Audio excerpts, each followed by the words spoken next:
Na sexta-feira eu publiquei um vídeo aqui sobre uma troca, que se deu entre Kim Kataguiri e Tabata Amaral. Ela estava no podcast Inteligência Limitada e o Kim apareceu lá para fazer uma pergunta para ela e ela deu uma resposta bem atravessada para o Kim, inclusive demonstrando ali algumas coisas que a gente já falou aqui exaustivamente também sobre a tática do MBL, que é uma tática desde sempre de espetacularizar a política e usar as redes sociais para se promover.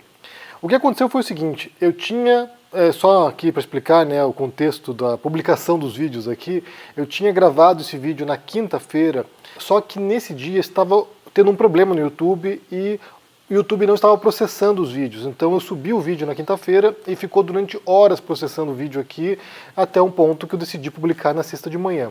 O que aconteceu foi que quando o vídeo foi publicado, já havia online uma resposta do Kim Kataguiri, a Tabata, e a resposta é muito boa, na verdade. O Kim ali demonstra como, em alguns pontos, a Tabata não foi muito honesta na resposta dela. Então, assim, vale conferir a resposta do Kim. Inclusive, eu vou até abordar um ponto específico que vale refletir sobre isso também. E daí, no sábado, eu já tinha um outro vídeo programado, porque eu estou viajando, estou no Brasil agora, então estou com uma rotina aqui de eu vou me adaptando ao que é possível. Então, assim, eu gravo os vídeos e eu vou soltando quando consigo subir no YouTube. Então, esse vídeo aqui estou gravando no sábado, mas vai entrar no domingo. Então, isso aqui já é uma demanda de vocês que vieram nos comentários aqui. Sei que vieram muitos apoiadores do Kim Kataguiri, possivelmente porque vinculou os vídeos, Então, assim, o vídeo dele subiu e o meu deve estar vinculado no YouTube. Então vieram para cá cobrando uma resposta para isso. Como eu falei, a resposta do Kim é boa e demonstra também como a Tabata ela, escorregou em algumas respostas ali e deixou a desejar em alguns quesitos. Um deles, por exemplo, foi quando o Kim indagou para ela, sobre a participação, a votação dela num projeto que era do Kim para proibir as saidinhas de fim de ano, saidinhas de Natal, saidinhas dos presos, que é quando eles são permitidos deixar o presídio para visitar a família, ou em alguns casos para trabalhar também. E no caso a resposta da Tabata foi que ela votou não, porque nesse projeto do Kim não previa que eles pudessem sair do presídio para poder estudar também. E aí o Kim fala que, na verdade, não foi isso que aconteceu. Mas, observando aqui a votação desse projeto, como foi a votação, como eu disse, talvez a Tabata não tenha sido tão honesta assim em algumas respostas, porque quando você percebe qual foi o padrão da votação desse projeto, e eu estou aqui com a listagem de como cada deputado federal votou para esse projeto da saidinha, de proibir a saidinha, você percebe que, no final das contas, a posição a favor da proibição e a posição contra a proibição foi em grande parte em linhas partidárias. Então, por exemplo, partidos de esquerda em peso, o PT na sua totalidade, o PSOL, todos do PSOL votaram contra o projeto do Kim Kataguiri. O PSB, que é o partido da Tabata Amaral, também votou majoritariamente contra o projeto do Kim. Partidos como o PCdoB e outros partidos de esquerda também votaram contra esse projeto. Então, a gente pode perceber aqui que houve um movimento, como eu falei, em grande parte em linhas partidárias. O PDT também, embora alguns votaram a favor, a maioria votou contra. Inclusive, a extrema-direita, em peso, votou a favor do projeto do Kim. Então, isso demonstra, como eu falei no vídeo da sexta-feira, como a compreensão do que é segurança pública, de como enfrentar a violência, de como punir os criminosos, de como tentar, reduzir a criminalidade, parte de visões de mundo totalmente distintas. Então, assim, você tem a esquerda que tende a entender o fenômeno da violência urbana como algo muito mais amplo, mais complexo e que tem causas estruturais e que seria preciso, para reduzir a violência, atacar essas causas, enquanto que a extrema-direita e a direita tende a entender que você tem que atacar no fim da linha, usar a repressão, endurecer as penas e, desse modo, desinibir o criminoso a cometer os atos. É como se fosse uma escolha, Então, assim, um ato de vontade. O cara é criminoso, se ele souber que ele vai ser punido, ele vai, se sentir desmotivado a cometer o crime, o que me parece uma lógica não correspondente aos fatos e à realidade. Então, nesse sentido, acho que faltou para a Tabata justificar a posição dela, talvez nesse sentido de linhas partidárias, ou seja, quase todo mundo aqui no meu partido ia votar contra, por diversas razões existentes, e eu votei contra junto com a maioria. Seria uma resposta mais honesta, talvez. Mas nesse sentido, é importante compreender como o debate político e como as votações também no plenário, né, como na Câmara, no Senado, também se dá muito por posições do partido. Às vezes fecham, né, uma decisão no partido e todos os partidários, ali, todos os integrantes, todos os deputados no partido são obrigados, por decisão do partido, a votarem a favor ou contra algum tipo de projeto. Já houve problemas anteriores com a Tabata nesse sentido, né? O PDT, por exemplo, fechou uma decisão para votar contra a reforma da Previdência, se não me engano, e ela foi na contramão com alguns outros integrantes do PDT, e isso levou, inclusive, à saída do partido, dado a esse mal-estar. Então, assim, é só importante compreender aqui como, nessa questão de segurança pública, há divergências que são divergências de base conceitual, de visão de realidade, de visão de mundo. Aí, por outro lado, também vale mencionar um outro aspecto que foi que me chamou a atenção logo após eu ter gravado o vídeo sobre essa troca entre Kim e Tabata Amaral. Porque ambos, né, disseram ali que a questão da violência urbana é uma questão da segurança pública, né, é uma questão que é central para os dois ao se tratar da Prefeitura de São Paulo. E essa é uma questão curiosa porque não é tarefa primordial, não é tarefa principal de prefeitos ou de prefeituras gerenciar a segurança pública. Esse é um aspecto que é cuidado, né, que é de responsabilidade, principalmente do governo estadual. Então, a Polícia Militar e a Polícia Civil estão subordinadas ao governador. Não faz sentido que o Kim e a Tabata levem o debate da Prefeitura para esse sentido, para essa direção, porque há uma atuação muito restrita, muito limitada da Prefeitura nesse sentido.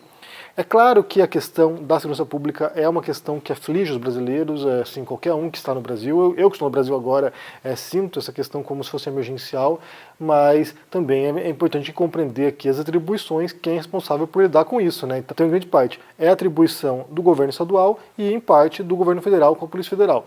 Mas eles querem puxar para essa questão porque esse é um aspecto que mobiliza a população, como eu falei, e isso tem sido, né, a bandeira, uma das pautas principais da extrema-direita no Brasil, que usa desse medo da violência, que usa desse medo, sabe, da criminalidade para mobilizar a população no sentido eleitoreiro também. Então, tanto a Tabata quanto o Kim compreendem isso e estão fazendo esse movimento, né? E uma outra questão que me chamou a atenção e que eu fiquei me indagando depois também foi por que está havendo essas trocas de farpas entre Kataguiri e Tabata, por que eles estão se confrontando, sendo que eles ocupam, nas pesquisas entre pré-candidatos à Prefeitura de São Paulo, eles ocupam a terceira, a Tabata, né, e a quarta posição, o Kim Kataguiri. Não me parece que eles estejam disputando os mesmos votos, ou seja, o eleitorado potencial da Tabata não é o mesmo eleitorado potencial do Kim Kataguiri. Eles falam com demografias diferentes, eles falam de assuntos diferentes e de abordagens diferentes para públicos diferentes. Então não me parece que o Kim esteja roubando eleitorado da Tabata ao confrontá-la, do mesmo modo como a Tabata não está roubando o eleitorado do Kim Kataguiri ao confrontá-lo. Então, ao perceber essa, sabe, como eu falei, essa dinâmica aqui, eu fico me indagando qual é o objetivo. Porque quando o Kim Kataguiri vai lá e demonstra, né, que a Tabata ou mentiu, ou não foi muito honesta, ou sei lá, está manipulando o jogo eleitoral, e vice-versa, né, quando a Tabata também mostra como é a atuação do MBL, ou como eles manipulam também a percepção coletiva através de fake news, ou sei lá, como ela resolve atacar o MBL. Ao fazer isso, o Kim Kataguiri não está puxando para si votos da Tabata, mas está tirando votos da Tabata e possivelmente jogando votos para o Boulos, que é o segundo colocado nas pesquisas eleitorais para pré-candidatos. Então, sim, ao atacar a Tabata, eu entendo que o Kim Kataguiri está favorecendo o Boulos, que é um dos possíveis, né, candidatos à prefeitura que vá para o segundo turno e que possa disputar aí talvez a prefeitura e ganhar do Ricardo Nunes. Por outro lado, quando a Tabata confronta o Kim Kataguiri, também está tirando votos dele para jogar para o Ricardo Nunes, que é favorito nessas pesquisas. Então, essa disputa entre eles aqui me parece talvez inócua e prejudicial para eles próprios.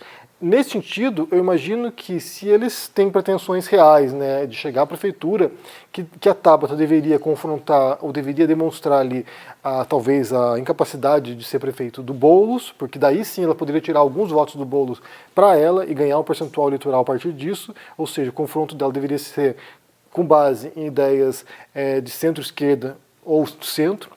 e o Kim Kataguiri deveria confrontar o Ricardo Nunes, porque ali haveria um potencial também de puxar votos para si, tirando da extrema-direita para essa extrema-direita light que seria o MBL. Então, me parece, como eu falei, contraproducente essa disputa entre eles. Tudo bem, eles têm o direito de fazer isso. Possivelmente nos debates eles vão ter que se confrontar também. Entendo que há ali uma relação mais próxima entre os dois, até porque eles participaram várias vezes de podcasts juntos, então assim, eles se conhecem, conhecem inclusive talvez a fragilidade um do outro. Eu fico tentando compreender no jogo da prefeitura, né, no jogo da eleição, em como isso beneficiaria qualquer um dos dois. Como a gente já percebeu em outros momentos eleitorais, como na eleição presidencial, por exemplo, passada, quando o Ciro Gomes passou a confrontar o Lula, né, e foi a tática que ele adotou, e foi uma tática kamikaze que levou a uma implosão da campanha do Ciro Gomes, a gente tinha que pensar naquele momento, e eu falei sobre isso, que era o espaço que ele estava disputando. Ele estava tentando tirar votos do PT, porque era o único espaço que ele teria como tirar votos. A direita nunca foi muito favorável ao Ciro Gomes, então ele estava tentando puxar votos do PT e, em parte, tentando puxar votos do Bolsonaro, o que era uma tática, como eu falei, kamikaze. Então, assim, ao fazer esse confronto duplo, né, de atacar tanto o Bolsonaro quanto o Lula, o Ciro Gomes acabou encolhendo e terminou uma posição bastante pífia na eleição. Só pensando nisso, como tática eleitoral, essa estratégia dos dois de ficarem se confrontando me parece, bizarra, e não sei qual seria, a motivação deles para chegar nesse ponto. É claro também que eu imagino que o Kim Kataguiri vá confrontar o Boulos, né, porque seria lá o principal adversário de esquerda, e a pauta do MBL sempre foi anti-esquerda, sempre foi anti-PT, embora o Boulos não seja do PT, mas está próximo do PT. Então, assim, a gente pode imaginar que será um jogo bem pesado na Prefeitura de São Paulo ali. Com a participação do MBL, certamente o nível vai descer em alguns momentos, e também pressupondo que, tendo um governo federal agora de esquerda, com o retorno do PT lá, a pauta antipetista vai voltar com força, e isso vai ser usado, né, anticomunista, entre aspas aqui, vai ser usado exaustivamente para demonstrar, ou para tentar demonstrar a ineficácia dos governos de esquerda, como a esquerda tende a passar pano para ditaduras da Venezuela, sei lá de onde, vamos de Cuba e Venezuela, que é o discurso habitual. Então, vamos esperar para ver para onde vai isso aí, né? Mas eu quero saber de vocês como é que vocês entendem a situação, como é que vocês viram nessa troca entre Tabata e Kim Kataguiri, a resposta dada pelo Kim. Eu sei que muitos dos que são seguidores do MBL ficaram deslumbrados com a resposta do Kim. Foi uma boa resposta, na verdade, mas qual seria o objetivo desses dois de ficarem disputando ali a terceira e quarta posição entre eles, sendo que o público que eles estão disputando não é o mesmo? Como é que você entende isso? Deixe aqui embaixo no comentário, deixe o joinha, se inscreva no canal aqui, ativando o sininho, isso é muito importante para ajudar no engajamento, e se cuide por aí. Um forte abraço e até mais. Tchau. Dia 9 de maio eu vou dar uma aula muito especial e eu queria que você anotasse na agenda, porque é uma aula gratuita e aberta para todo mundo. Tudo o que você precisa saber para investir com segurança e rentabilidade. Uma aula onde eu vou ensinar todos os conceitos básicos e necessários para você que não entende nada desse mundo poder começar essa sua caminhada investindo, guardando algum dinheiro e poder construir patrimônio ao longo do tempo. Repito, com segurança e rentabilidade. Para você se inscrever é muito simples, é só clicar no link que vai estar aqui junto com esse vídeo e poder participar. Chame seus amigos e amigas para participar também, ninguém pode perder uma aula dessa. Eu sei que é uma preocupação de todo mundo e essa aula é a solução.